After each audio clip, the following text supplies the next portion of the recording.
இனப்பிரச்சினைக்கு தீர்வாக ஒரு புதிய அரசியலமைப்பை தாங்கள் கொண்டு வருவோம் என்று சொல்லி அவர்கள் ஆணை பெற்றிருந்த நிலையிலே அதே நேரத்தில் எந்த வரைவை கொண்டு வரப்போகிறோம் என்பது தொடர்பாக தெளிவாக குறிப்பிட்டு விட்டார்கள். அது 15ஆம் ஆண்டுக்கும் 19ஆம் ஆண்டுக்கும் இடையில் பதவியில் இருந்த அரசாங்கம் தயாரித்த வரைவு என்று குறிப்பிட்டதன் மூலமாக அது ஒரு ஒட்டியாட்சி. அது ஏற்கனவே 17ஆம் ஆண்டு செப்டம்பர் 21 வெளிவந்திருந்தது. அதனுடைய 2வது அறிக்கையும் வெளிவந்திருந்தது. பின்னர் இரண்டுமே மிக தெளிவாக ஈக்கியர் ஆட்சி என்பதை தெளிவாக காட்டியிருக்கின்றது. அப்போ அந்த அடிப்படையிலே பெறப்போவது ஒரு மிக தெளிவான 75 ஆண்டுகள் நடைமுறையில் இருந்ததை விடவும் மோசம் என்று சொல்லக்கூடிய வகையிலான ஒரு ஒட்டியாட்சி அரசியலமைப்பு. அப்போ அவர் ஒரு அரசியலமைப்பை கொண்டு வரப்போகிறார் என்று சொல்லிவிட்டார். சிங்கள மக்களிடமும் அங்கீகாரம் பெற்றுவிட்டார். அப்படிப்பட்ட ஒரு இடத்திலே அவருக்கு வடக்கு கிழக்கில் இருந்து 8 ஆசனங்கள் கிடைத்து விட்டது. தமிழ் உறுப்பினர்களுடைய இன்னும் 2 ஆசனங்கள் கிடைத்தால் நிலைமை முடிந்துவிடும்.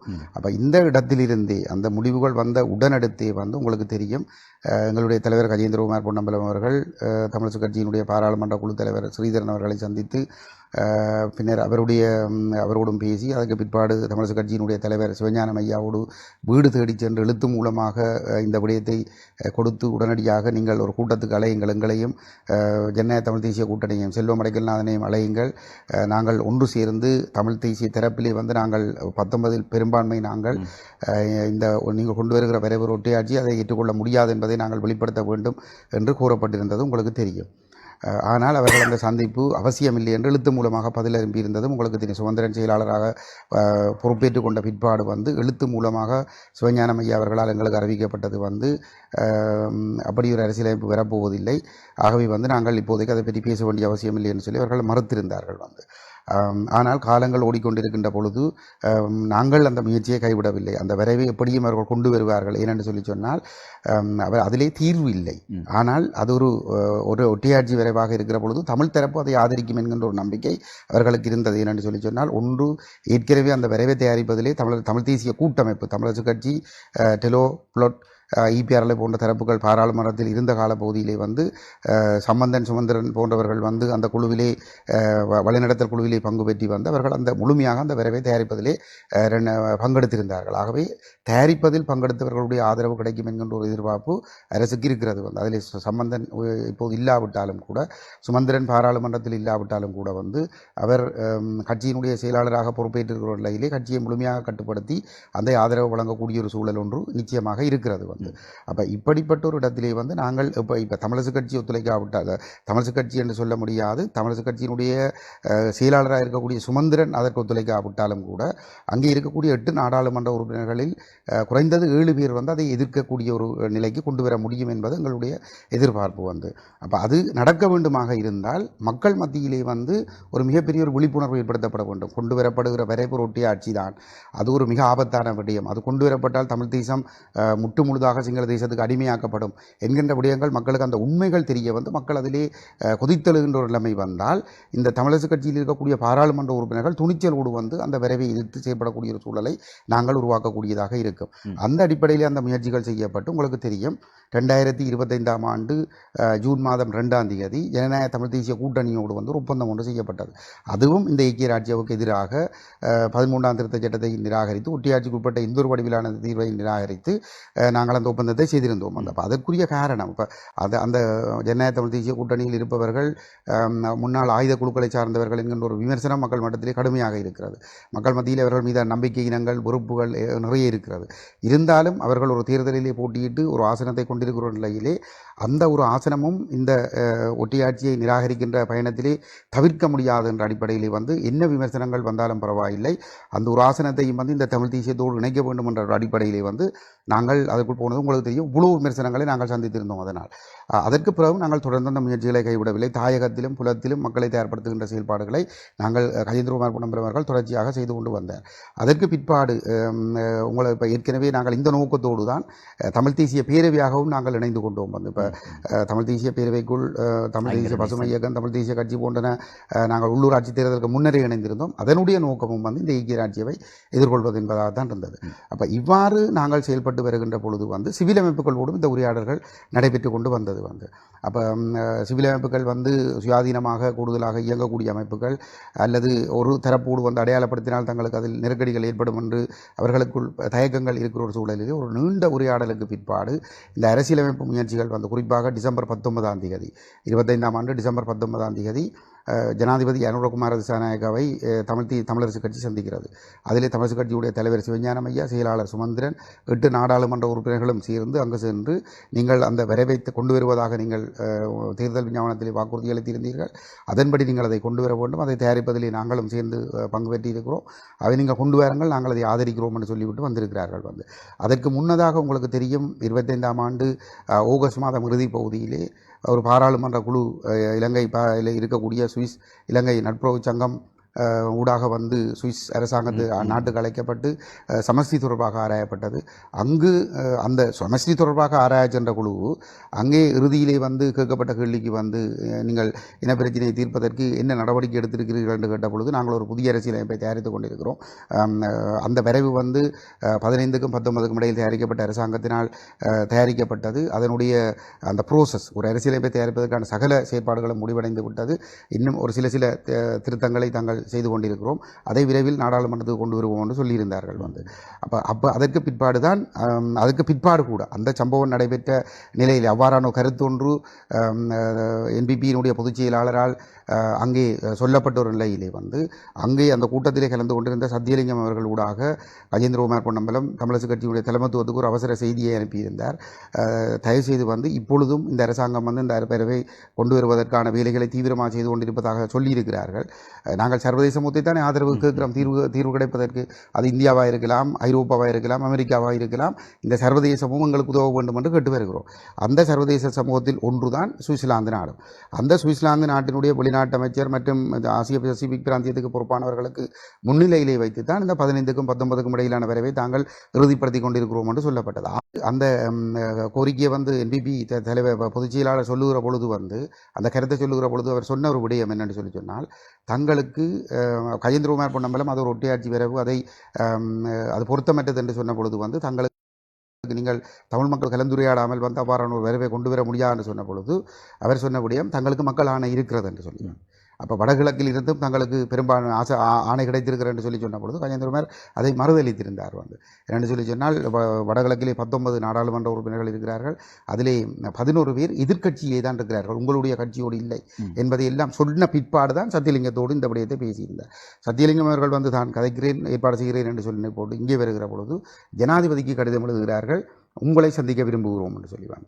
அப்போ ஜனாதிபதி ஏற்கனவே அவருடைய பிரதிநிதிகள் சர்வதேச சமூகத்துக்கு சொல்லுகிறார்கள், தங்களுக்கு தமிழ் மக்களுடைய ஆணை இருக்கிறது, ஆகவே தாங்கள் இந்த 15க்கும் 19க்கும் இடையில் தயாரித்த வரைவே கொண்டு வந்து நிறைவேற்ற முடியும் என்று சொல்லுகிற பொழுது அதை மறுதளிப்பதாக இருந்தால் தமிழரசு கட்சியினுடைய 8 நாடாளுமன்ற உறுப்பினர்களும் எங்களுடைய ஒரு உறுப்பினரும் சங்கினுடைய செல்வமடைகள் நானும் சேர்ந்து 10 பேர் நாங்கள் இதை நிராகரிக்கிறோம் என்று சொல்லுகிற பொழுதுதான் அவர்களுக்கு தவிர்க்க முடியாத நெருக்கடி ஒன்றை ஏற்படுத்த முடியும். ஆனால் அப்படி ஒரு நிலைமை ஏற்படுத்தாமல் அவசரமாக ஓடி சென்று கடிதத்தை எழுதினார்கள். டிசம்பர் 19 சந்தித்தார்கள், சந்தித்து சொன்னார்கள் நீங்கள் கொண்டு வாருங்கள் ஆதரிக்கிறோம் என்று சொல்லி. அதற்கு பிற்பாடு நாங்கள் எங்களுடைய வேலை திட்டத்தை தீவிரப்படுத்தினோம். அதுக்கு பிற்பாடு தான் தமிழகத்துக்கு சென்றோம். அந்த 7 கோடி தமிழர்களுடைய ஆதரவை எங்களுடைய பக்கம் எடுக்க வேண்டும், ஐக்கிய ராஜ்யவுக்கு எதிராக வந்து அவர்களுடைய அழுத்தங்களை ஏற்படுத்த வேண்டும் என்று நாங்கள் தமிழக முதலமைச்சருக்கும் ஏனைய தலைவர்களுக்கும் கொடுத்த கடிதத்திலே வந்து தெளிவாக குறிப்பிட்டிருக்கிறோம். ஸ்ரீலங்கா அரசு கொண்டு வருகிற வரைவு வந்து ஒரு ஐக்கிய ராட்சிய ஒட்டியாட்சி வரைவு. அந்த வரைவு நிறைவேற்றப்பட்டால் தமிழ் மக்களுடைய எதிர்காலம் முற்றாக அழிந்துவிடும். ஆகவே அவ்வாறான ஒரு வரைவு நிறைவேற்றப்படுவதை தடுத்து நிறுத்துவதற்கு மத்திய அரசு ஊடாக நீங்கள் நடவடிக்கை எடுக்க வேண்டும் என்ற கோரிக்கையை நாங்கள் வலியுறுத்தி இருந்தோம். அதை தமிழ்நாடு முதலமைச்சர் அவர்கள் ஒரு கடிதமாக வந்து இந்திய பிரதமருக்கு எழுதியிருக்கிறார். நீங்கள் அதை தடுப்பதற்குரிய நடவடிக்கைகளை எடுக்க வேண்டும் என்றும் கேட்டு எழுதியிருக்கிறார் வந்து. அப்போ இந்த பின்னணியிலே வந்து நாங்கள் தொடர்ந்து ஐரோப்பாவுக்கு சென்றோம். ஐரோப்பாவிலே புலம்பெயர் தமிழர்களை சந்தித்தோம். அதே நேரத்திலே வெளிநாட்டு அமைச்சுகளிலும் சந்திப்புகளை மேற்கொண்டோம். அங்கும் இதே கோரிக்கைகளை தான் முன்வைத்தோம். சமகாலத்திலே நாங்கள் இந்த சிவில் அமைப்புகளோடு மேற்கொண்டு வந்த சந்திப்புகளினுடைய விளைவாக இப்பொழுது தமிழ் தேசிய பேரவையினுடைய ஏற்பாட்டிலே வந்து இந்த சிவில் அமைப்புகளை ஒருங்கிணைத்து வந்து இந்த ஐக்கிய ராஜ்யவை நிராகரிப்பது என்ற ஒரு முடிவு எடுக்க வேண்டும் என்ற கலந்துரையாடல்கள் மேற்கொள்ளப்பட்டு அதற்கு இணக்கம் தெரிவிக்கப்பட்டிருந்தது. அந்த அடிப்படையிலே வந்து அந்த கூட்டம் கூட்டப்பட்டது. அதே போன்று நாங்கள் ஐக்கிய ராஜ்ய வரவை நிராகரிக்கிறோம் என்று சொன்னால் எங்களுக்கு என்ன வேண்டும் என்பதை நாங்கள் தெளிவாக முன்வைக்க வேண்டும். அந்த ஏற்கனவே வந்து அந்த ஒரு வரைவொன்று இருக்கிறது வந்து தமிழ் மக்கள் பேரவையினால் தயாரிக்கப்பட்ட வரைவொன்று இருக்கிறது வந்து. ஆனால் இந்த வரைவை தயாரிப்பதில் சம்பந்தப்படாத தரப்புகளும் இதற்குள் பெற முடியும். உதாரணமாக தமிழரசு கட்சி இருக்கிறது. தமிழரசு கட்சி அந்த வரைவை தயாரிக்கிற பொழுது வந்து அதிலே தமிழரசு கட்சி தலைமை பங்கெடுக்கவில்லை. ஆனால் தமிழரசு கட்சியினுடைய மத்திய குழு உறுப்பினராக இருந்த மூத்த தலைவர் சிட்டமலை மையா அதிலே பங்கு கொண்டிருந்தாலும் தமிழரசு கட்சியினுடைய தலைமை தாங்கள் அதிலே பங்கெடுக்கவில்லை என்பதனால் அதை ஏற்றுக்கொள்வதில் அவர்களுக்கு ஒரு கௌரவ பிரச்சனை இருக்கலாம். அதனால் அந்த அந்த அந்த மாதிரியான ஒரு கௌரவ பிரச்சனை காரணமாக இது பாதிக்கப்படக்கூடாது என்பதனால் ஒரு யோசனையாக ஒரு பொட்டம் லெவல் ஒன்று இருக்கிறது, ஒரு அடிமட்ட ஒன்று இருக்கிறது வந்து ஒற்றியாட்சிக்குட்பட்ட எந்த வடிவிலான தீர்வையும் ஏற்றுக்கொள்வதில்லை, அந்த அடிப்படையிலான ஒரு தீர்வை பரிசீலிப்பதில்லை என்பது அது 13 மடங்கும். அதே நேரத்திலே இந்த ஐக்கிய ராஜ்ய வரைவும் நிராகரிக்கப்படுகிறது வந்து. அதே நேரத்திலே வந்து நாங்கள் விவாதிப்பதாக இருந்தால் ஒரு சமஷ்டி அடிப்படையை கொண்ட விடயங்களை தான் பரிசீலிக்க முடியும். அந்த வகையில் ஒரு அணியிடம் வந்து இந்த தமிழ் மக்கள் பேரவை தயாரித்த வரைவு இருக்கிறது. தமிழரசு கட்சி ஏற்கனவே சில பொது இடங்களிலே வந்து அவர்கள் சொல்லியிருக்கிறார்கள், தாங்கள் இந்த 20ஆம் ஆண்டு கோட்டாபய ராஜபக்சவனுடைய நிபுணர் குழுவுக்கு கொடுத்த வரைவு வந்து ஒரு சமஷ்டி அடிப்படையிலானது என்றும் அந்த அடிப்படையிலே பேச முடியும் என்று சொல்லியிருந்தார்கள். அந்த அடிப்படையில் மாத்திரம் பேச முடியாது. அவர்கள் தங்களுடைய யோசனையை வைத்து பேரவை தீர்வு திட்டம் ஏற்றுக்கொண்டவர்கள், அதை தயாரித்ததில் ஈடுபட்டவர்கள் அந்த யோசனையை வைத்து ரெண்டிலும் இருக்கக்கூடிய நன்மை தீமைகளை ஆராய்ந்து அதை மேம்படுத்தி கொண்டு செல்ல முடியும். இவை எல்லாவற்றுக்கும் அடிப்படையாக வந்து 85ஆம் ஆண்டிலே வந்து தமிழ் தேசிய கட்சிகளும் விடுதலை இயக்கங்களும் ஒற்றுமையாக எல்லா இயக்கங்களும் இருந்த கால பகுதியிலே எடுக்கப்பட்ட ஒரு தீர்மானம் இருக்கிறது.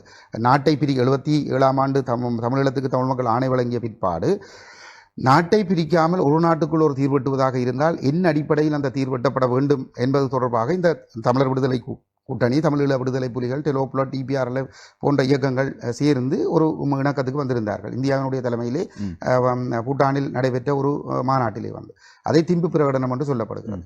அந்த திம்பு கோட்பாடுகளின் அடிப்படையில் ஒரு சமஷ்டி தீர்வை வரைவது என்பது என்று இணங்கம் எட்டப்பட்டிருக்கு. அப்போ இதனுடைய நோக்கம் என்பது வந்து அரசு தீவிரமாக ஒரு ஐக்கிய ராஜ்ய அரசியலமைப்பை கொண்டு வந்து ஒப்பேற்றுவதற்கு ஒரு நகர்வை செய்து கொண்டிருக்கிற பொழுது அதை அந்த ஐக்கிய ராஜ்ய வரைவை கொண்டு வருவதை தடுத்து தமிழர்களுக்கு தேவைப்படுகக்கூடிய, தமிழர்கள் ஏற்றுக்கொள்ளக்கூடிய ஒரு அரசியல் தீர்வை வலியுறுத்துவது என்பதுதான் இந்த கூட்டத்தினுடைய நோக்கம். இதில் ஒரு குழு அமைக்கப்பட்டிருப்பதாக அறிந்திருக்கிறோம். அந்த குழு இனி வருகின்ற காலங்களில் இது சார்ந்த நகர்வுகளை நோக்கி செல்லும். அவர்கள் தான் இந்த விடயங்களை அந்த குழுவில் யார் யார் இருக்கிறார்கள், எவ்வாறான பிரதிநிதிகள் அங்கு உள்ளிருக்கப்பட்டது? அதில் அரசியல் தரப்புகளும் இருக்கும், சிவில் சமூக தரப்பினரும் இருப்பார்கள் என்பது அதிலே இணங்கப்பட்டிருக்கிறது. அதில் இன்னும் அது இறுதிப்படுத்தப்படவில்லை. அதில் இருக்கக்கூடிய சிவில் சமூக தரப்புகள் அது தொடர்பாக வந்து விவாதித்துக் கொண்டிருக்கிறார்கள். இன்னும் ஒரு வாரத்துக்குள் அது இறுதிப்படுத்தப்பட்டு முதலாவது அதனுடைய வேலையாக இருக்க போது வந்து இந்த அரசியல் தீர்வு வரைவை இறுதிப்படுத்துவதாகத்தான் இருக்கும். அப்படித்தான் அங்கே இணங்கப்பட்டிருக்கிறது. சரி, நீங்கள் குறிப்பிட்டது போல, இவ்வளவு நேரமும் குறிப்பிட்டது போல, ஒரு ஒற்றையாட்சி அரசியலையாப்பு வந்தால் நிச்சயமாக எதிர்க்க வேண்டும், மாற்றுக்கருத்து என்பது இல்லை. அதற்காக எல்லோரும் தொடர்ந்து செயற்பட வேண்டும் என்பதுதான் முக்கியமான விடயம். அது சார்ந்துதான் மக்கள் அமைப்புகளும் அரசியல் கட்சிகளும் செயற்படுகிறார்கள். அதில் 2-3 விடயங்களை நான் கேள்விகளாக முன்வைக்க விரும்புகிறேன். குறிப்பாக தமிழரசு கட்சியினுடைய சில பங்களிப்பு தொடர்பாக சொல்லியிருந்தேன். ஆரம்பத்தில் 11 பேர் எதிர்க்கட்சியில் இருக்கிறார்கள். அவர்கள் அதை எதிர்த்தால் தான் அது சாத்தியப்படுவதற்கான வாய்ப்பு அதிகமாக இருக்குதுன்னு சொல்லுங்கள். ஆனால் இந்த நீங்கள் இறுதியாக நடத்திய கூட்டத்திலே தமிழரசு கட்சி பங்கு பெற்றவில்லை. முதலாவது விடயம், நீங்கள் தமிழரசு கட்சி 2025 டிசம்பர் மாதம் ஜனாதிபதியை சந்திக்கும் போது இந்த ஒற்றையாட்சி அரசியலமைப்பை வந்து ஆதரிப்போம் என்று சொல்லிவிட்டு வந்ததாக சொல்கிறீர்கள்.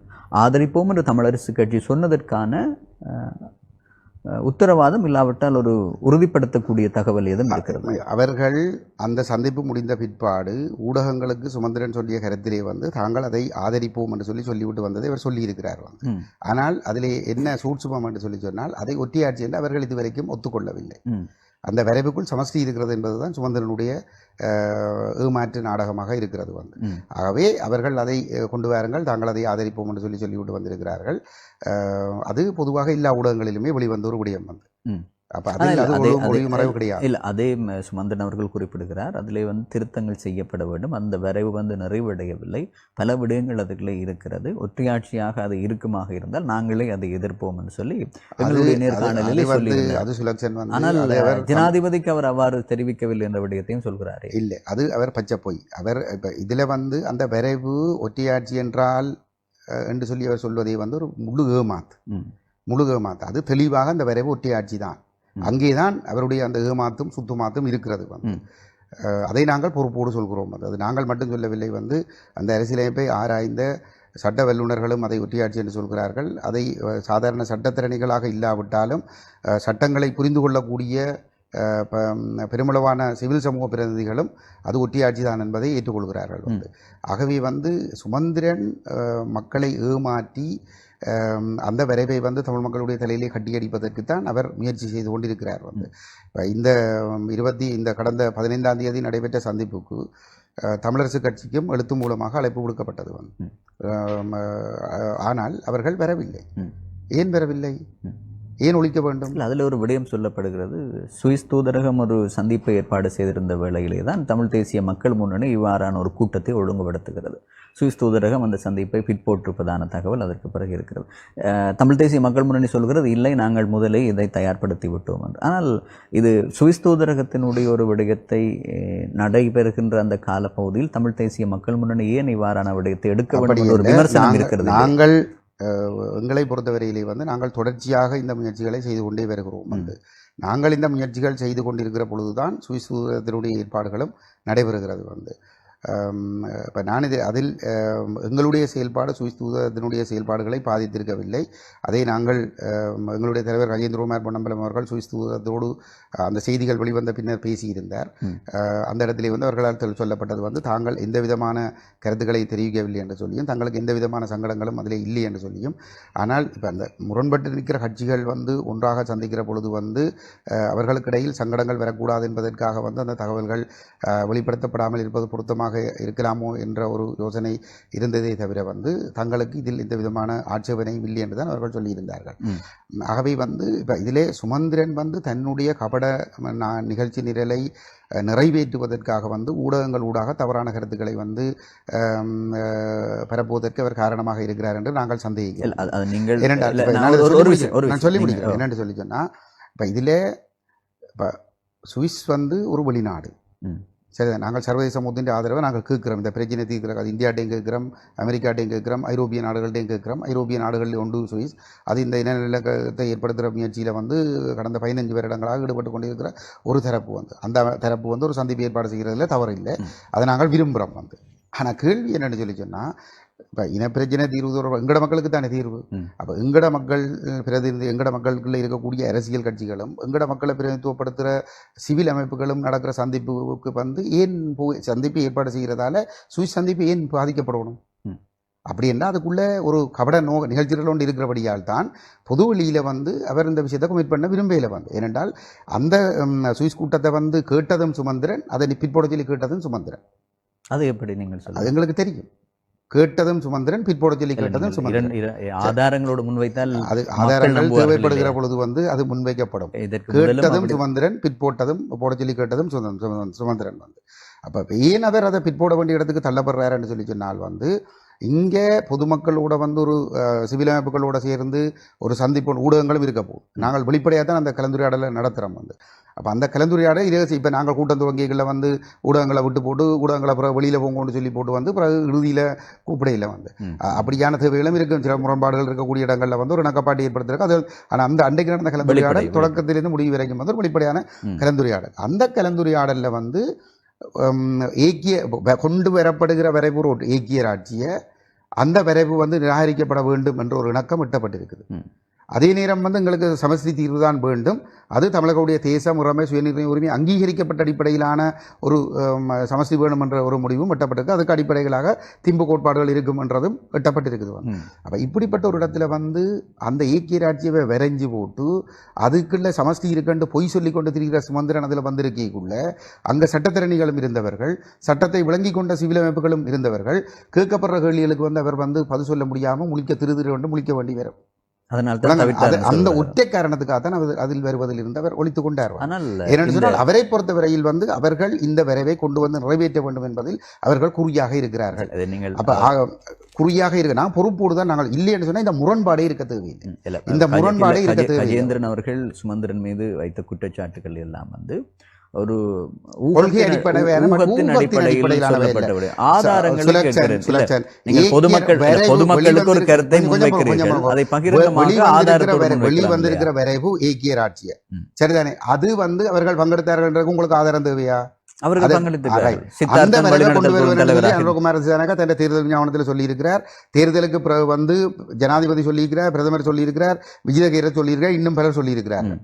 சரிதானே, அந்த விடயம் தொடர்பாக வந்து டிசம்பர் 19ஆம் தேதி அவர்கள் பேசினார்கள் என்பதும் தெரியும். விளங்க அதில் குறைஞ்சது வந்து அந்த வரைவு தொடர்பாக பேசினார்கள் என்றதை ஒத்துக்கொள்றீர்கள் தானே. அதுக்குள்ள அதை திருத்தோணும், அதில் மாற்றம் செய்யணும்னு சொல்லி அவர் அதில் சுத்தமாத்துகளை விட்டார்.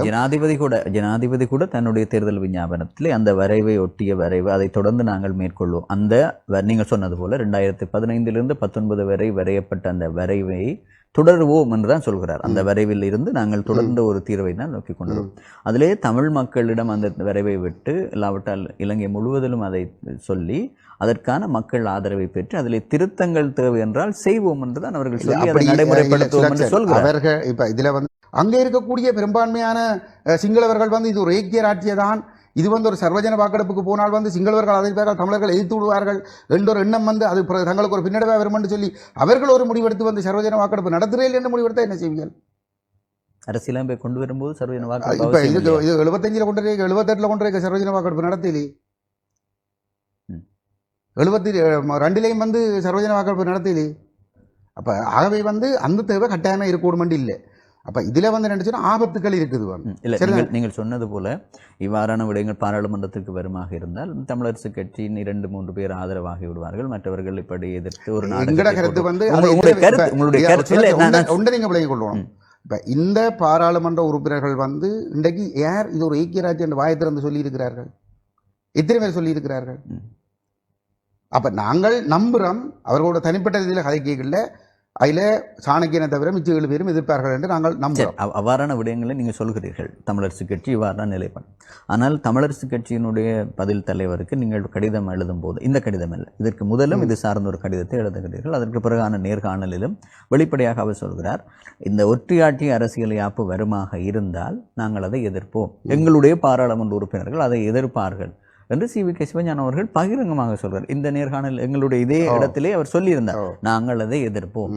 அவர் ஒரு கட்சியினுடைய தலைவராக அந்த விடயத்தை சொல்கிறாரு, கட்சியினுடைய தலைவராக இங்க சொல்லி போட்டு அங்க போய் வந்து டிசம்பர் 19ஆம் தேதி இப்ப இதுல சி.வி.கே. போகாம விட்டிருந்தா கூட நாங்கள் அவற்றை கருத்தோடு நம்பிக்கொண்டிருந்திருக்கலாம்.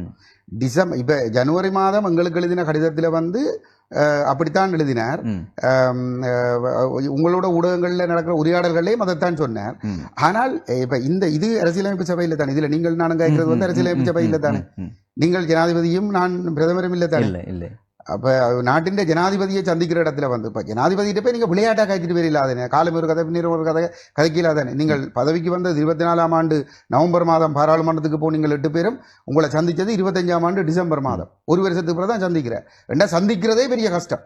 அப்ப சந்திப்பை நீங்களா விழுந்தடிச்சு தவண்டு கேட்டு போய் வந்து சி.வி.கே. தலைமையில் ஆணையப்பா குழு போனது போய் அங்க சொல்லி போட்டு வந்தது விரைவை கொண்டு வாங்க ஆதரிக்கிறோம்னு சொல்லிவாங்க. சரி,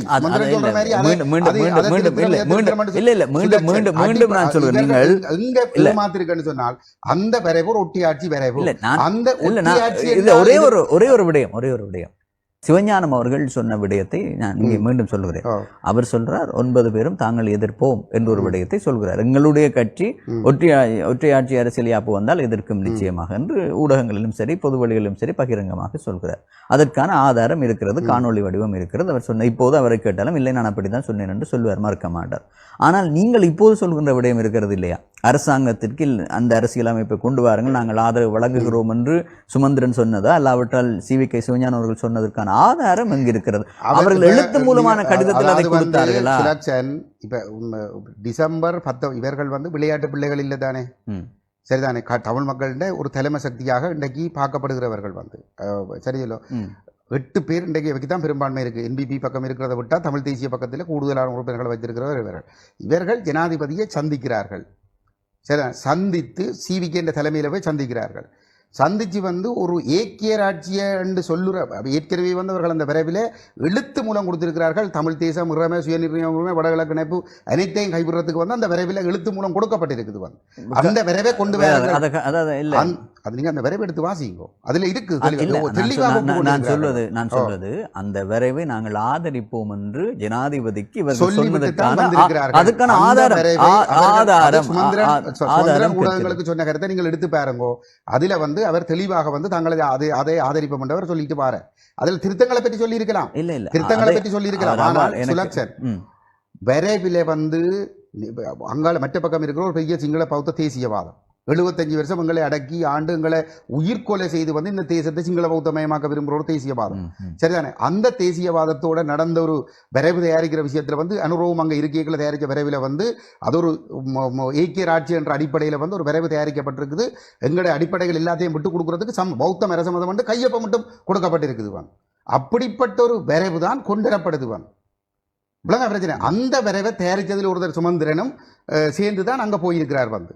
சரிதான். இந்த நீங்கள் அதில் அதை ஜீவம் கதைக்கிறது இல்லை, எங்கட மக்களை பேய் காட்டுறதுக்கு சொல்ற விஷயம். அடிப்படையில் ஒரு ஒட்டியாட்சி, அந்த விரைவு ஒரு ஒட்டியாட்சின்னு சொல்லி சுமந்திரன் சொல்ல தயாரா இருக்கிறாரா?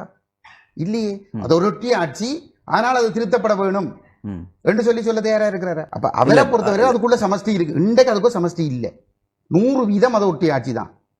இன்றைக்கு அதுக்குள்ள சமஷ்டி பண்புகள் கிடையாது, சரிதானே? அரசினுடைய தன்மை ஒட்டியாட்சியா இருக்கிற வரைக்கும் கீழுக்கு சமஷ்டி பண்புகள் இருக்க முடியாது, சரியல்லோ? அப்ப அதுல வந்து அவர்கள் போய் வந்து அந்த விரைவை கொண்டு வாங்கோ என்று சொல்லி அதுக்குள்ள அப்படி இப்படி என்று சொல்லி ஆதரிக்கிறோம் என்று சொல்லி போட்டு வந்தால் அதை அவர்கள் ஆதரிக்க போகிறார்கள். அப்ப இது சரி, நீங்கள் வந்து சமஸ்தி வந்தா தான் ஆதரிப்பீர்கள் என்று சொல்லி சொன்னால் ஏன் பொது வழியில் எங்களோட சேர்ந்து வேலை செய்ய உங்களுக்கு பிரச்சனையாக கிடையாது? ஏன் நாங்கள் கடிதத்தில் எழுதித்தானே கொடுத்து நாங்கள் வந்து ஏக்கிய ராஜ்ய விரைவுக்கு எதிராகவும் சமஸ்தியை வலியுறுத்தியும் வந்து ஒரு கலந்துரையாடல் வாங்குவோம்னு சொல்லிவாங்க. நீங்கள் சொன்னது போல வடகிழக்கிலே பெரும்பாலான இடங்களிலே வந்து அதிக நாடாளுமன்ற உறுப்பினர்களை கொண்ட பெரிய கட்சியாக அவர்கள் தான் இருக்கிறார்கள். அவர்கள் இந்த மக்கள் பிரதிநிதிகளை கொண்டு இருக்கிறார்கள். அவர்கள் மக்களுக்கு எது தேவை என்பதை அவர்கள் நகர்த்தி கொண்டு என்பிபி சொல்லுதே வந்து தங்களுக்கு 8 ஆசனங்கள் இருக்குது, தங்களுக்கு பெரும்பான்மை ஆசனங்கள் இருக்கு, மக்களுக்கு தங்கள நம்பிக்கை இருக்குது, மக்கள் ஆணை இருக்குது, வந்து தாங்கள் இதை கொண்டு வரலாம் என்று சொல்லுது. அப்ப இவர் சொல்றது என்ன வித்தியாசம்? நீங்கள் கூட சொல்கிறீர்கள் தான். இப்ப ஒரு ஆசனம் இருக்கும் போதும் செல்வம் அடைக்கலநாதனோடு இணைந்து நாங்கள் இந்த விடயத்தை எதிர்ப்போம் ஒரு விடயத்தை சொல்கிறீர்கள். அதே போல நாங்கள் 8 நாடாளுமன்ற உறுப்பினர்கள் எங்களிடம் இருக்கிறார்கள், நாங்கள் அதை நோக்கி நகர்த்துவோம் என்று தமிழரசு கட்சி சொல்வதில் அந்த நம்பிக்கையை கொடுக்குற மாதிரி அவை ஒரு செயல்பாடு இல்லையே சுலக்ஷன். வந்து மக்கள் அவர்களுக்கு நம்பிக்கை கொடுத்திருக்காங்க. நம்பிக்கை இருந்திருந்தால் அவைக்கு 15 20 வந்திருக்கணுமே. வந்து 8 வந்திருக்கிறது. 8 15 இருந்து 8 வந்து 22 இருந்து 15 15 16 16 இருந்து 15 15 இருந்து 8 20 10 10 இருந்து 8. அதுவும் வந்து இந்த சுமந்திரன் இந்த விரைவை வந்து தயாரித்ததில் பங்கெடுத்த சுமந்திரன் இந்த தேர்தலில் தோற்கடிக்கப்பட்டிருக்கிறார். விளங்கான பிரச்சனை, இந்த தேர்தலில் தோற்கடிக்கப்பட்டிருக்கிறார். ஆகவே வந்து சுலக்ஷன் வந்து என்னன்னு சொல்லி சொன்னால் தமிழ் அவர்கள் வந்து இந்த விரைவை வந்து சமஷ்டி என்று சொல்லி இன்றைக்கு செயலாளர் என்ற பதவியை கையில் வச்சிருக்கிறார், சரிதானே? இந்த செயலாளர் பதவியை இவர் கையில் எடுத்திருக்கீர்கள் என்று சொல்லி சொன்னால் இன்றைக்கு நாங்கள் ஸ்ரீதரனோட சேர்ந்து வெளிப்படையாக வந்து இது ஐக்கிய ராஜ்யவுக்கு எதிரான இதை நிராகரித்து வந்து ஒரு சமஷ்டி வேதத்திரத்தை செய்யக்கூடிய ஒரு சூழலை தோற்றுவிச்சிருக்க முடியும். வந்து ஏனென்றால் நாங்கள் ஸ்ரீதரனோட வந்து இந்த விஷயங்கள் தொடர்பாக சும்மா சாதாரண ஒரு நட்பு ரீதியாக உரையாட வலிக்கிற பொழுதை வந்து கட்சி பக்கத்திலிருந்து முட்டுக்கட்ட வருது வந்து என்றால் கட்சியோட தான் பேச வேண்டுமே தவிர வந்து பாராளுமன்ற குழுவோட பேசுறது அர்த்தம் இல்லை என்று சொல்லி வரோம். அது கட்சியை குழப்பறவே இல்லை என்று சொல்லி அதுக்காண்டி தான் நாங்கள் கௌரவ பிரச்சனைகளை பார்க்கக்கூடாது, தேவையற்ற குழப்பங்களை ஏற்படுத்தக்கூடாதுக்காண்டி கடிதம் அனுப்பினது மட்டும் இல்லை, அவற்றை வீடு தேடி போய் கடிதம் கொடுத்தது. இண்ட வரைக்கும் இன்றைக்கு தமிழ் தேசிய பரப்பிலே இந்த விஷயத்துல தான் ஒரு முரண்பாடு இருக்குன்னு சொன்னால் உங்களுக்கு இது நாங்கள் இது ஐக்கிய ராஜ்யம் இதை நாங்கள் ஏற்றுக்கொள்ள மாட்டோம், சமஸ்தி தான் நீங்கள் ஒற்றுமையை வாங்க கொண்டு இருக்கிறதுல என்ன பிரச்சனை? உங்களுக்கு ஒற்றுமையை ஏற்படுத்துறதுக்கு இது ஒரு சந்தர்ப்பம் என்று சொல்லி சொன்னாலே நீங்கள் அதை செய்யலாம் இருக்கு.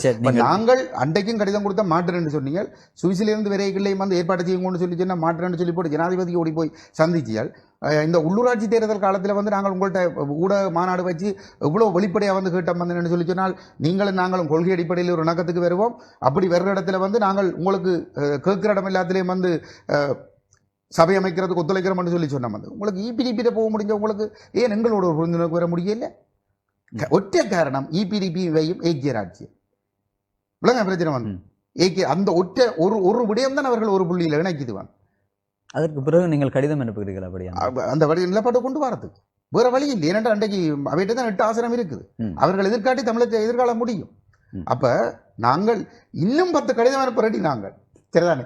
இப்போ அன்றைக்கும் அந்த கூட்டத்தில் வந்து இறுதி முடிவிலே உண்டு அந்த கட்சிகள் வந்து இந்த இதுல இணைஞ்சு கொள்ளணும்ன்றதுதான். அவைதான் வந்து எடுக்க மாட்டேன், நாங்கள் போய் இணைகிறதுக்கு ரெடி. சரிதானே? ஆனா பிரசிடென்டால் அவர்கள் நிலப்பாடு அடிப்படை நிலப்பாட்டுக்கு இந்த ஒரு ஒற்றையாட்சி அரசியல் யாப்பு வரப்போகிறது தொடர்பான எதிர்ப்பை தான் நாங்கள் வெளிப்படுத்த வேண்டும் என்று கடந்த ஒரு வருடத்திற்கு மேலாக மிக ஆணித்தரமாக சர்வதேச நாடுகள் உட்பட இங்கும் கூட பல தளங்களிலே செயற்பட்டு கொண்டிருக்கிறீர்கள் நீங்கள். ஆனால் 2-3 நாட்களுக்கு முதல் உங்களுடைய தலைவர் பிரித்தானியாவினுடைய துணை பிரதமரை சந்திக்கும் போது சொல்கிறார், இந்த அரசாங்கம் அரசியலமைப்பை கொண்டு வராது என்று அவர் அங்கு சொல்கிறார்.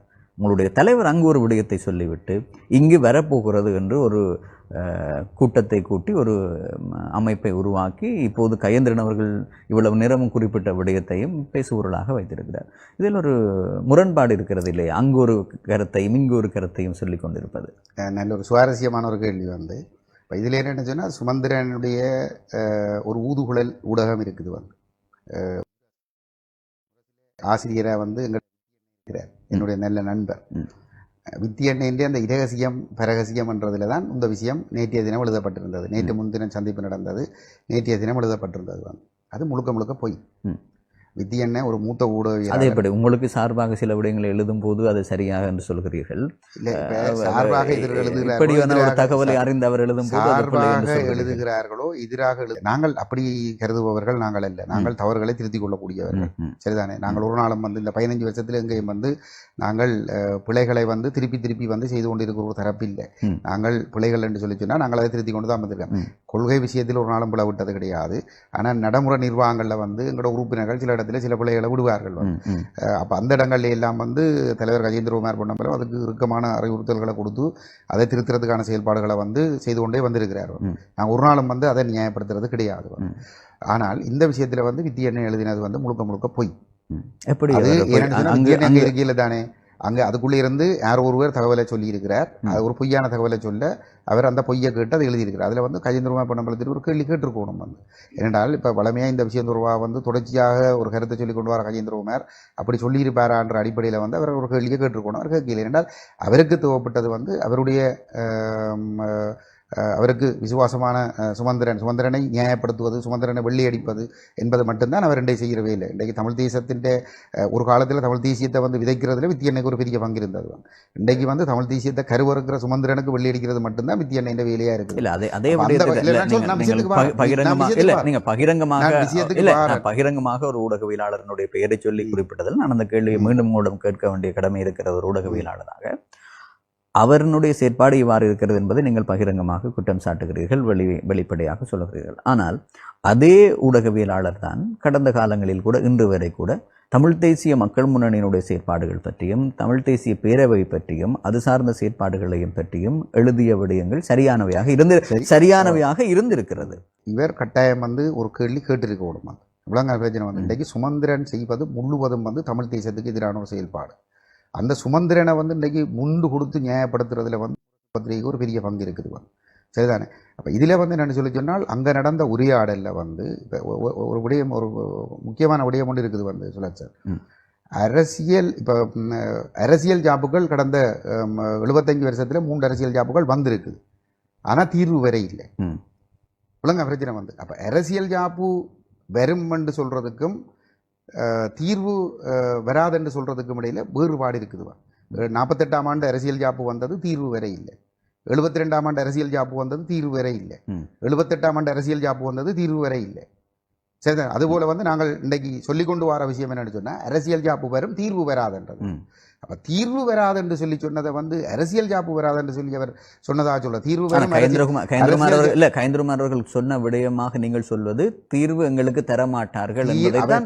தீர்வை கொண்டு வருகிற ஒரு எண்ணம் அவர்களுக்கு இல்லை. அதால தான் இந்த ஐக்கிய ராஜ்ய விரைவை வந்து கொண்டு வருகிற அரசியல் ஜாப்பு வராதுன்னு சொல்ல அரசியல் ஜாப்பு வராதுன்னு ஒரு பொழுதும் சொல்ல அரசாங்கம் அதை நடைமுறைப்படுத்தாதுன்னு சொல்லவில்லை. அரசியல் ஜாப்பு கொண்டு வரப்படாதென்ற வார்த்தை அவர் சொல்லவில்லை. அரசியல் ஜாப்பு கொண்டு வரப்படும் என்பதுதான் அவருடைய கருத்து. உலக பிரச்சனை அதற்குள் தீர்வு வராது என்பதனால்தான் இந்த அரசியல் ஜாப்பை நாங்கள் எதிர்த்து வேலை செய்கிறோம். அந்த விடயத்தை வந்து அவர் தெளிவாகத்தான் அங்கே முன்வைத்தார்கள். அந்த விடயங்களை திரிவுபடுத்தி வந்து அந்த நாங்கள் ஒரு ஒட்டுமொத்த தேசத்தையும் வந்து ஒரு கொள்கைக்கு பின்னால் எழுச்சியடைய செய்வதற்கு வந்து கொள்கைக்கு பின்னால் எழுச்சியடைய செய்வதற்கு ஒரு முயற்சியை செய்கிற பொழுது வந்து அதை தகர்க்கிற விதமாக கருத்தெழுவது என்பது வந்து இந்த இனத்துக்கு செய்கிற ஒரு மிகப்பெரிய அநியாயம். விளங்க பிரச்சனை இவர்கள் எழுதின எழுத்துக்களால் தான் நாங்கள் பல்கலைக்கழகத்தில் வந்து நாங்கள் உலக தீவிரமான வேலைகளை செய்து நாங்கள் உலக பிரச்சனை வந்து அப்படியெல்லாம் செய்து உலக உயர்த்து கொண்டு விட்டு போட்டு இன்றைக்கு ஒரு தீர்வெட்டப்படுற நேரத்தில் வந்து ஒட்டியாட்சிகள் கொண்ட சுமந்திரன் முடக்கம் முற்படைகளை சுமந்திரனுக்கு வெள்ளையடிச்சு கொண்டு இவர்கள் எழுதிய கருத்துக்களால் நாங்கள் உந்தப்பட்டு ஒரு நிலப்பாட்டில் உறுதியாக நின்று கொண்டு அந்த நிலப்பாட்டை அடைய வேணும் என்று நாங்கள் முயற்சிக்கிற பொழுது வந்து காலவாரி விடுறன்றது வந்து நியாயமற்ற ஒரு விஷயம். இன்றைக்கு பழியை நாங்கள் தான் சுமக்கிறோம். நீங்கள் கேட்கவில்லை அப்படியானால் ஏன் இப்படி ஒரு தவறான விடயத்தை சொல்கிறீர்கள்? இவ்வளோ காலமும் எத்தனையோ விஷயம் வந்து சொல்லியாச்சு. ஆனால் திருப்ப ஒரே விஷயம் தான் நடக்குது வந்து ஒரே விஷயம் தான் நடக்குது வந்து அது சொல்லி திருந்த போகிறது இல்லை. அவர்கள் அந்த பாதையில் தான் போவார்கள். நாங்கள் இப்படி கேட்கப்படுற இடங்களில் எங்களோட வழக்கங்களை நாங்கள் சொல்லிக் கொண்டு தான் போகிறோம். விளங்க நாங்கள் சொல்லிக்கொண்டு போய்கொண்டே இருப்போம். அதை போல பல விஷயங்கள் நடந்து கொண்டு தான் இருக்கும். ஆனால் மிகவும் கவலைக்குரிய ஒரு விஷயம் வந்து இன்றைக்கு இந்த ஒன்று கூடல்களையே வந்து முன்னின்று நடத்த வேண்டிய ஆக்கள் விளங்கான பிரச்சனை முன்னின்று. இப்போ உண்மையில் 2009ஆம் ஆண்டு நான் உங்களுக்கு ஒரு உதாரணம் சொல்லணும். வந்து 2009 வந்து போர் முடிஞ்சுது. போர் முடிஞ்ச பிறகு வந்து விடுதலை புலிகள் இயக்கம் மௌனிக்கப்பட்டிருந்த ஒரு நிலையில் வந்து KPN அந்த பொறுப்பெடுக்க வலிக்கிறார். அவர் வந்து அவருடைய நிலப்பாடு வந்து நாங்கள் எல்லாத்தையுமே கைவிட்டு போகணுமன்றதாக இருக்குது வந்து. அப்போ அந்த நேரத்தில் ஒரு பெரிய குழப்பம் ஒன்று ஏற்படுது வந்து. அப்போ அந்த நேரத்தில் வந்து அப்போ தாயகத்தில் வந்து மக்கள் எல்லாமே நீ எல்லாத்தையும் கைவிட்டுட்டோம்ன்ற ஒரு பிரச்சாரம் புலம்பெயர் தேசங்களில் தீவிரமாக கட்டமைக்கப்படுது வந்து. அப்போ அங்கே நாங்கள் நிற்கிறேன் வந்து. இப்போ அந்த நேரத்தில் வந்து அங்கே அந்த புலம்பெயர் தேசத்தில் வந்து அந்த உற்சாகத்தை மீள ஏற்படுத்துறதுல உதயன் பத்திரிகை எழுதின ஒரு ஆசிரியர் தலையங்கம் வந்து எங்களுக்கு பெரிய அளவில் உதவினது. என்னன்னு சொன்னால் கூட்டமைப்புக்கு எதிராக அன்றைக்கு இருந்த கூட்டமைப்புக்கு எதிராக இவர்கள் இந்த பாதையிலிருந்து விலகி போகிறார்கள் என்று சொல்லி வந்து மிக காட்டமாக விமர்சித்து இந்த அடிப்படைகளை கைவிடக்கூடாதுன்னு சொல்லி ஒரு ஆசிரியர் தலையங்கம் எழுதப்பட்டிருந்தது. அந்த ஆசிரியர் தலையங்கத்தை வந்து நாங்கள் அது அங்கே எங்களுக்கு பார்க்க கிடைச்சது வந்து அந்த ஆசிரியர் தலையங்கத்தை வச்சு கொண்டு தான் அந்த போர் முடிஞ்சதை சாட்டாக வச்சு கொண்டு வந்து இதெல்லாம் பிரியோசனம் இல்லை, இதெல்லாம் எல்லாம் அழிஞ்சது, இனி தமிழ் மக்கள் வந்து அரசோடு ஒத்துப்போறதுக்கு தயாராக இருக்கிறார்கள் என்று சொல்லி ஒரு அணி தீவிரமாக செயற்பட வலிக்கிறீர்களில் வந்து அதை முறியடிக்கிறதுக்கு வந்து இந்த செய்தி, அதாவது வந்து ஏன் அந்த செய்தி முக்கியம்னு சொன்னால் அது மண்ணில் இருந்து எழுதப்பட்ட செய்தி. உலக பிரச்சனை அன்றைக்கு அவர் ஆசிரியர் உலக பிரச்சனை. இன்றைக்கு அந்த வித்தியெண்ணை வந்து இன்றைக்கு என்னத்தை எழுதி கொண்டு இருக்குது வந்து என்னத்தை எழுதி கொண்டு. இப்போ உண்மையிலே சரி வித்தியெண்ணை தமிழ் தேசியத்துக்கு நேர்மை என்றால் என்ன எழுதியிருக்கணும்? ஒரு கதைக்கு ஒரு பேச்சுக்கு வந்து இப்படி சொல்லப்பட்டது உண்மை என்று சொல்லி சொன்னால், இதில் நீங்கள் சொன்ன மாதிரியான விஷயம் உண்மை என்று சொல்லியிருந்தால் வித்தியெண்ணை சரியானவர் என்றால் ஒரு தேசியத்தோட நேர்மையாக இருக்கிறவர் என்றால் என்னென்று எழுதியிருக்கோம்னு சொன்னால் இப்படி இவர் சொல்லியிருக்கக்கூடாது. உலக பிரச்சனை சொல்லியிருக்கக்கூடாது, கட்டாயம் வரும். ஏனென்றால் இந்த அரசியலமைப்பு வரைவு வந்து ஒரு ஐக்கிய ராஜ்யமாக இருக்கிறபடியால் அந்த வரைவை கொண்டு வந்து மக்கள் தமிழ் மக்கள்கிட்ட ஆணையை பெற்றுவிட்டால் சிங்கள தேசத்துக்கு ஒரு அங்கீகாரம் கிடைக்கும். ஆகவே வந்து அந்த தேவை சிங்கள தரப்புக்கு இருக்குது. 75 வருஷமாக கிடைக்காத ஒரு வாய்ப்பை உருவாக்கி கொள்றதுக்கு அவைக்கு ஒரு வாய்ப்பு வந்து இருக்குது. ஆகவே வந்து அது வரக்கூடிய வாய்ப்பு இருக்கிற பொழுது வந்து வராதென்று எப்படி சொல்றாரு என்ற ஒரு கேள்வியைத்தான் உண்மையில வந்து கேட்டு வித்தியன் எழுதியிருக்கோம். அப்படித்தான் அவர் சொல்லியிருக்கிறார் இல்லையா? கஜேந்திரகுமார் ஏன் இவ்வாறான செயற்பாடுகளை மேற்கொள்கிறார், இங்கு ஒரு செயற்பாட்டையும் அப்படி சொல்லி அப்படி இல்லை அப்படி அது வந்து என்னன்னு சொன்னால் அவர் வந்து ஏதோ நாங்கள் வெளியில வரும்னு சொல்லி போட்டு அங்கே வராதுன்னு சொல்றோம் என்றால் உண்மையிலேயே வராதுன்ற மாதிரியும் நாங்கள் அங்க உண்மையை சொல்றோம் இங்கே வெளியில பொய்ய சொல்றோம் என்ற மாதிரி வந்து கஜேந்திரகுமார் பொன்னம்பலம் மீதான நம்பிக்கையை சிதறடிக்கிறதுக்கு தான் இந்த கருத்து எழுதுகிறார். உலக தமிழ் தேசியத்தை பலப்படுத்தி இந்த ஒட்டியாட்சிக்கு எதிரான வேலைத்திட்டத்தை பலப்படுத்துகிற நோக்கத்தோடு எழுத இல்லை. ஒட்டியாட்சிக்கு எதிராக மக்கள் மத்தியிலே அணிதிரள்வ செய்கிற கஜேந்திரகுமார் பொன்னம்பலம் மீது மக்களுக்கு ஏற்பட்டு வருகிற நம்பிக்கையை சிதறடிக்கிறதுக்காக தான் வித்தியண்ணன் வந்து அந்த கருத்து எழுதியிருக்கிறார்கள். இது மிக கவலைக்குரிய விஷயம் சுலக்ஷன், மிக கவலைக்குரிய விஷயம். என்ன இப்படி செய்யக்கூடாது என்னன்னு சொன்னால் இதால் அவலங்களையும் இரத்த கண்ணீரையும் சந்திக்கிறது வந்து மக்கள். புதிதாக இப்போது உருவாக்கப்பட்டிருக்கின்ற அந்த அரசியலமைப்பு தொடர்பான திம்பு கோட்பாட்டோடு உடன்பட்ட அந்த விடயத்தை நோக்கி நகர்வதற்கான நிச்சயமாக நீங்கள் தமிழரசு கட்சியை தவிர்த்து நீங்கள் சென்று விட முடியாது இல்லையா? தமிழரசு கட்சியினுடைய பங்கு பெற்றுதல் என்பது தேவையான ஒரு விடயமாக இருக்கிறது. நீங்கள் அப்போது ஒரு விடயத்தை சொல்லியிருந்தீர்கள், ஒரு கடிதம் இல்லை, நாங்கள் தேவை என்றால் 10 கடிதத்தை எழுதுவதற்கும் தயாராக இருக்கிறோம் என்று. தமிழரசுக் கட்சியை இந்த நிலைப்பாட்டிற்கு கொண்டு வருவதற்கு உங்களுடைய நியாயப்படுத்தல் எவ்வாறு தொடர்ச்சியாக முன்வைக்கப் போகிறீர்கள்? அவர்கள் இல்லாவிட்டால் இதை எவ்வாறு நீங்கள் சாத்தியப்படுத்தலாம்னு நம்புகிறீர்கள்? நாங்கள் தொடர்ந்து அவர்களை கேட்டுக்கொண்டே இருக்கிறோம், அவர்கள் இதற்குள் பெற வேண்டும் என்பது. நாங்கள் அவர்களை மதித்து அவர்களோடு ஒரு சமத்துவமாக செயல்படுவதற்கு நாங்கள் எப்பொழுதும் தயாராக இருக்கிறோம். அதில் எந்த விதமான மாற்று கருத்துக்களும் எங்களிடம் இல்லை. அவர்கள் வந்தே ஆக வேண்டும். இரண்டாவது இனத்தினுடைய பிரச்சனை, இது அவர்களுடைய தனிப்பட்ட கட்சி சார்ந்தப்பட்ட பிரச்சனை இல்லை, வந்தே ஆக வேண்டும். அல்லது வந்தே ஆக வேண்டும் என்று சொல்வதை விட அவர்களும் நாங்களும் சிவில் அமைப்புகளும் ஒரு புள்ளியில் சந்தித்தாக வேண்டும். அவர்கள் மறுக்கிற பட்சத்தில் மக்கள் மட்டத்தில் ஒரு விழிப்புணர்வு ஏற்படுத்தப்பட்டு ஒரு மக்கள் பேரெழுச்சி ஒன்று உருவாக வேண்டும். தென்னிலங்கையில் இந்த நாட்டிலே 75 ஆண்டுகளாக இருந்த போராடி வந்த தமிழர்கள் வடகிழக்கிலே வந்து ஒரு தமிழ் தேசத்தை நிறுவி வடகிழக்கை கட்டுப்பாட்டில் வைத்திருந்த பொழுது ஒரு இன அழிப்பை மேற்கொண்டு இந்த இலங்கை தீவை ஒன்றுபடுத்தியதான ஒரு பெயரை கோட்டாபய ராஜபக்ச பெற்றிருந்தார். தமிழ் மக்கள் மீது இன அழிப்பை செய்தால் சிங்கள மக்களை பொறுத்தவரையில் அது ஒரு துஷ்டர்கள் அளிக்கப்பட்டதாக தான் சிங்கள மக்கள் கொண்டாடினார்கள். அப்படிப்பட்ட ஒருவரை அந்த மக்கள் இரகலிய மூலம் விரட்டி இருக்கிறார்கள். இவர்கள் தவறு செய்தால் அந்த விடயம் மக்கள் மத்தியிலே தெளிவாக கொண்டு செல்லப்படுமாக இருந்தால் நிச்சயமாக மக்கள் மத்தியிலிருந்து வரக்கூடிய அழுத்தங்கள் காரணமாக இவர்கள் தங்களுடைய நிலைப்பாட்டை மாற்றிக்கொள்ளக்கூடிய நிலைமையை ஏற்படுத்த முடியும். அதில் வாய்ப்பு இருக்கிறது என்று நான் உறுதியாக சொல்லுவேன். என்னென்னு சொல்லி சொன்னால், தமிழரசு கட்சியில் இருக்கக்கூடிய 9-8 நாடாளுமன்ற உறுப்பினர்களில் 7 பேர் இதற்கு சார்பாக இருக்கிறார்கள். அவர்கள் ஒற்றையாட்சியை ஏற்றுக்கொள்ளக்கூடாது என்பதிலே தெளிவாக இருக்கிறார்கள். ஆனால் கட்சி கட்டுப்பாடு காரணமாக வெளிப்படையாக பேச முடியாமல் இருக்கிறார்கள். அதே போன்று உள்ளூராட்சி மன்றங்களில் இருக்கக்கூடியவர்களும் தமிழ் தேசிய உணர்வு உள்ளவர்களாகத்தான் பெரும்பான்மையானவர்கள் இருக்கிறார்கள். அதைவிட தமிழக கட்சியினுடைய மக்கள் தமிழ் தேசியவாதிகள். அப்ப இங்கே பிரச்சனையாக இருப்பது சுமந்திரன் மாத்திரம்தான். அதிலே சுமந்திரனுக்கு CVK சிவஞானம் ஐயா பின்னால் ஈடுபடுவது என்பது ஒரு கவலைக்குரிய விடயமாக இருக்கிறது. அப்ப இந்த மக்கள் எழுச்சி என்பது நிச்சயமாக மாற்றத்தை ஏற்படுத்தும். இது அடுத்த கட்டத்தை நோக்கி கொண்டு செல்வதற்கு என்ன அணுகுமுறைகளை கையாளப் போகிறீர்கள்? இது ஒரு தூதரகங்களுக்கோ இல்லாவிட்டால் இலங்கை அரசின் நிகழ்ச்சி நிரலுக்குள்ளே எங்களுடைய தீர்வை நோக்கி கொண்டு செல்வதற்கோ எப்படியான அணுகுமுறைகள் இருக்கிறது? சாத்தியப்படுத்தலாம் என்று நம்புகிறீர்களா? நிச்சயமாக சாத்தியப்படுத்தலாம். இதற்கு முதல் பல வரைவுகள், பல ஒருங்கமைப்புகள், பல கூட்டங்கள் நடைபெற்றது. பல வரைவுகளை நாங்கள் ஒன்றாக எல்லாம் சேர்ந்து மோடிக்கு அனுப்பியிருந்தோம், ஐநாவுக்கு அனுப்பியிருந்தோம். பல சம்பவங்கள் எங்களுடைய வரைவுகளை எடுத்துக்கொண்டால் நீங்கள் சொன்னது போல 10-11 இருக்கிறது. ஒவ்வொரு காலகட்டத்திற்கு ஏற்றபடி ஒவ்வொரு தீர்வுகள். இப்போது நீங்கள் திம்பு கோட்பாட்டை ஒத்ததாக ஒரு அரசியல் அமைப்பை நோக்கி நகர வேண்டும் என்று ஒரு விடயம் இப்போது இருக்கிறது. கடந்த காலங்களிலே எடுக்கப்பட்ட அந்த வரைவுகளுக்கு என்ன நடந்தது? இப்போது புதிதாக இன்னும் ஒரு தளத்தில் நாங்கள் அதை போகிறோம் என்றால் அது இதிலே சுலட்சணை என்னன்னு சொல்லி சொன்னால், இப்போ அதில் தான் அந்த ஒரு முக்கியமான விஷயம் இருக்குது. என்னென்னு சொல்லி சொன்னால், மக்களால் தெரிவு செய்யப்பட்ட பிரதிகள் எடுக்கிற நிலப்பாடு தான் அந்த நீங்கள் கேட்குறவாறு இருந்தால் அந்த முயற்சியில் ஒன்றும் வெற்றி அளிக்கல, எல்லாம் தோல்வி அடைஞ்சிருக்கு, அல்லது பின்னடைவை தான் சந்திச்சிருக்கு, ஒரு முன்னேற்றத்தை ஏற்படுத்தியிருந்தது. அது உண்மை.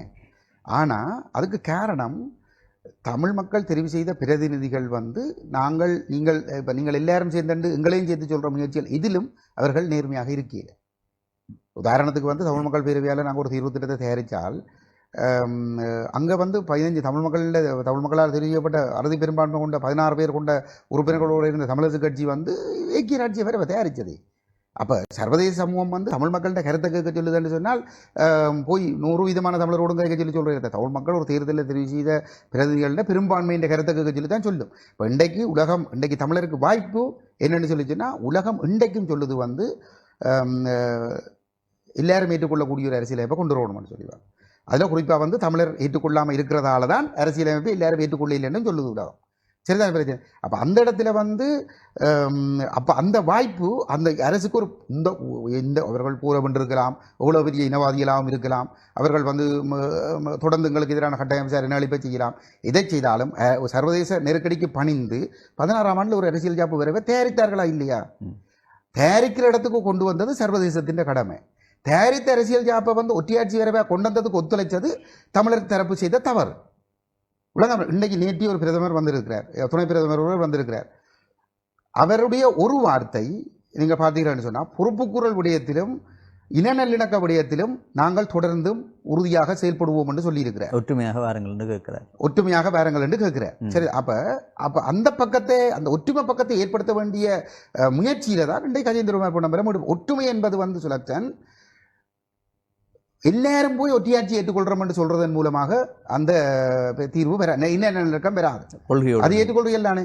அப்ப தமிழர்கள் பாதுகாப்பாக வாழக்கூடிய ஒரு தீர்வு ஒன்றை எட்டுறது தான் தீர்வு ஒரு நிலப்பாட்டை வந்து முன்வைக்கிறதன் மூலமாகத்தான் அந்த இன நல்லிணக்கம் உண்மையிலேயே ஏற்பட முடியும். அப்போ அந்த முயற்சியில் வந்து கஜேந்திரகுமார் பொன்னம்பலம் இன்றைக்கு ஈடுபட்டிருக்கிற பொழுது வந்து இந்த ஏனைய சிவில் அமைப்புகளோடும் சேர்ந்து நாங்கள் அந்த முயற்சியை செய்கிற பொழுது வந்து இவர்கள் அந்த நிலப்பாட்டுக்கு வருவார்களாக இருந்தால் நிச்சயமாக வந்து மாற்றங்களை கொண்டு வரக்கூடியதாக இருக்கும். பேரினவாதம் அடிபணிந்தே ஆக வேண்டும். இன்றைக்கு சரி, அனுரகுமார திசாநாயக்கா வந்து தன்னுடைய தேர்தல் விஞ்ஞாபனத்தில் தேர்தல் காலத்தில் தேர்தலுக்கு பின்னரான காலத்தில் இந்த இனப்பிரச்சனையை தீர்க்கிறக்கு ஒரு புதிய அரசியலை கொண்டு வர வேண்டும் என்று சொல்ல வேண்டி வந்திருக்குன்னு சொல்லி சொன்னால் அதுக்கும் காரணம் வந்து சர்வதேச நெருக்கடி. அவர் ஒரு பெருந்தன்மையோட அவர் ஒரு நல்ல மனமுள்ள ஒருவர் கிடையாது, வந்து ஒரு மிக மோசமான ஒரு இனவாதி விளங்கானே. ஆனால் சொல்ல வேண்டி வந்து டில்வின் சில்வா என்ன நிலவரா அனுரோன்ற முகம் ஒரு பக்கம் காட்டப்பட்ட டில்வின் சில்வா என்ன தமிழர்கள் மீது பற்று பாசத்தோட அலைகிற ஒருவர் ஆவார். அவர் செயலாளராக இருக்கிற ஒரு கட்சி அதில் இருந்து வந்து ஒருவர் வந்து இன்றைக்கு இனப்பிரச்சனை தீர்க்கிறதுக்கு வந்து தான் ஒரு அரசியலமைப்பை கொண்டு வருவார் என்று சொல்கிறாருன்றா அதுக்கு காரணம் சர்வதேச நெருக்கடி. அப்போ சர்வதேச நெருக்கடி இருக்கிறது எங்களுக்கு வாய்ப்பு. யாருக்கு வாய்ப்பு? தமிழருக்கு வாய்ப்பு. அப்போ சர்வதேச நெருக்கடியால் அரசியலமைப்பை உருவாக்க வேண்டிய ஒரு இடத்துக்கு தள்ளப்படைக்குள்ள அதில் போய் ஒட்டியாட்சியை ஏற்றுக்கொள்றன்றது வந்து அவனுக்கு தானே நாங்கள் அந்த வாய்ப்பை கொடுக்குறோம். எங்களோட இனத்துக்கு கிடைக்க வைக்க வேண்டிய வாய்ப்பை நாங்கள் தானே இல்லாமல் செய்கிறோம். ஆகவே இந்த நிலைமைகளை சரியாக விளங்கி கொண்டு சிவில் தரப்புகளும் அரசியல் கட்சிகளும் ஒரு நிலைக்கு வர வேணும். சிவில் தரப்புகள் ஒரு நிலைக்கு மிக வெளிப்படைய வேண்டிய தேவை, ஒரு கருத்துக்கு வர வேண்டிய தேவையினுடைய முக்கியத்துவத்தை நான் உங்களுக்கு சொல்றேன்னு சொன்னால், உண்மையிலேயே சுலக்ஷன் வந்து 2016ஆம் ஆண்டில் வடக்கு கிழக்கில் இலங்கை பூராகவும் 25 மாவட்டங்களிலும் இருக்கக்கூடிய அனைத்து பிரதேச செயலகங்களிலையும் இந்த மக்கள் கருத்தறியப்பட்டது. விளங்க பிரச்சனை வந்து அந்த மக்கள் கருத்தறியப்பட்ட போது வந்து மக்கள் அமைப்புகள்கிட்ட இருந்து ஒரு தெளிவான ஆணித்தரமான கருத்துக்கள் வந்து அங்கே போகல. அன்றைக்கு மக்கள் செல்வாக்கு பெற்ற திறப்பாக இருந்தது தமிழ் தேசிய கூட்டமைப்பு. எங்களை வந்து சனம் கணக்கெடுக்கிறதுக்கு தயாராக இருக்கல. அப்போ அன்றைய கூட்டமைப்பு இருக்குது என்று சொல்லி போட்டு வந்து கூட்டமைப்புக்கு பின்னால் தான் சனம் நின்றது. அந்த நம்பிக்கை வச்சுக்கொண்டு கூட்டமைப்பு ஏக்கிய ராஜ்யோக ஒத்துழைப்பு கொடுத்தது. ஆனால் இவர்கள் ஒற்றியாட்சியை கொண்டு வர போகிறார்கள் என்ற அடிப்படையில் நாங்கள் சும்மா இருக்கல. நாங்கள் வந்து ஒரு சமஸ்தி யோசனையை வந்து தயாரித்து கொடுக்கறதுக்கான ஒரு முயற்சியை நாங்கள் செய்திருந்தோம். அந்த இந்த விழிப்புணர்வு மக்கள் மட்டத்தில் இருந்திருந்தால் இந்த யோசனையை தமிழ் மக்கள் பேரவே தயாரித்த யோசனை மாதிரியான ஒரு கருத்தை வடகிழக்கில் இருக்க 9 மாவட்டங்களில் இருந்து அனைத்து டிஎஸ்ஓசிகளில் இருந்தும் மக்கள் வந்து முன்ன வச்சிருக்கக்கூடிய ஒரு நிலைமையை வந்து ஏற்படுத்தி இருக்க முடியும். விளங்க. ஆகவே இனியான இப்போ நாங்கள் இப்போ இந்த அரசாங்கம் 10 ஆண்டுகளுக்கு முதல் தயாரிக்கப்பட்ட வரைவு அதை வந்து இன்றைக்கு அப்படியே கொண்டு வந்து ஒப்பேற்ற முடியாதுன்றது கஜேந்திரகுமார் பொன்னம்பலத்தினுடைய கருத்து. அதை ஒருவருடைய கருத்து. இந்த கருத்தை தமிழ் எம்பிமாருடைய கருத்தாகவும் தமிழ்நாட்டுடைய கருத்தாகவும் வெறுமாக இருந்தால் இவர்கள் இன்னொரு கருத்தறியும் செயற்பாட்டுக்கு போக வேண்டி வரைக்கும் வடகிழக்கு தமிழ் மக்கள் விழிப்படைந்து இன்றைக்கு இதில் நானோ அல்லது நீங்களோ அல்லது வந்து ஏனைய இந்த ஒட்டியாட்சியை நிராகரித்து சமஸ்டி வேணும் என்று சொல்கிற தரப்புகளோ இந்த அரசியல் ஆய்வாளர்கள் அல்லது அரசியல் நிபுணர்கள் சொல்கிற கருத்துக்களை வடகிழக்கில் உள்ள அனைத்து பிரதேச செயலகங்களையும் அந்த கருத்தறையும் காலப்பகுதியில் சொல்ல முடியும் என்று சொன்னால் என்ன பொறுத்தவரை தமிழ் தேசத்துக்கு ஒரு பெரிய வெற்றியாக வரும். சரி, இதோடு நாங்கள் இன்றைய ஸ்பாட்லைட் நிகழ்ச்சியை நிறைவுக்கு கொண்டு வரலாம். இன்றைய ஸ்பாட்லைட் நிகழ்ச்சியில் கலந்து சிறப்பித்திருந்தார் தமிழ் தேசிய மக்கள் முன்னணியினுடைய பொதுச் செயலாளர் முன்னாள் நாடாளுமன்ற உறுப்பினர் செல்வராஜா கஜேந்திரன் அவர்கள். அவருடைய நேரத்தை ஒதுக்கி நிகழ்வில் கலந்து கொண்டமைக்கு மனமார்ந்த நன்றிகள். மிக்க நன்றி. மீண்டும் மற்றொரு நிகழ்ச்சியில் உங்கள் அனைவரையும் சந்திப்போம். வணக்கம் நேயர்களே.